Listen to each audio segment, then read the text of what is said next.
রমজান উপলক্ষে নিত্য প্রয়োজনীয় পণ্যের মূল্য স্থিতিশীল রাখতে নাটোরের ভ্রাম্যমাণ আদালতের অভিযান পরিচালিত হয়েছে। বৃহস্পতিবার ১৯ ফেব্রুয়ারি শহরের বিভিন্ন বাজার ও দোকানে এ অভিযান পরিচালনা করা হয়। এর নেতৃত্ব দেন জেলা প্রশাসনের নির্বাহী ম্যাজিস্ট্রেট সালাউদ্দিন আহমেদ। এ সময় অতিরিক্ত দামে পণ্য বিক্রি, মূল্য তালিকা প্রদর্শন না করা এবং ভোক্তা অধিকার আইন লঙ্ঘনের অভিযোগে দুটি দোকানের প্রত্যেককে ২,০০০ টাকা করে জরিমানা করা হয়।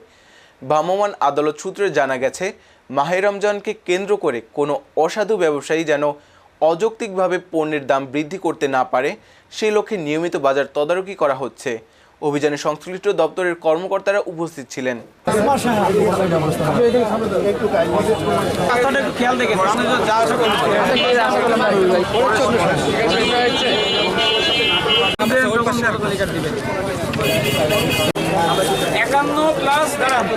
পবিত্র মাহে রমজান উপলক্ষে আমাদের জেলা যে বিভিন্ন সরকারি দপ্তর রয়েছে, জেলা প্রশাসন, জাতীয় ভোক্তা অধিকার সংরক্ষণ অধিদপ্তর, কৃষি বিপণন অধিদপ্তর, ফুড সেফটি অথরিটি বাংলাদেশ সহ আরও যেমন পৌরসভা, সকলে মিলে আমরা কিন্তু আজকে নাটোরের যে নিচা বাজার, তারপরে মাদ্রাসা বাজার মোড়, আমরা সিদ্ধান্ত নিয়েছি যে প্রতিদিনই আমরা কোনো না কোনো বাজারে নিত্য প্রয়োজনীয় যে পণ্য রয়েছে, ভোগ্য পণ্য, সেটার বাজার আমরা তদারকি করব। তারই অংশ হিসেবে আজকে আমরা নিচা বাজারে এসেছি।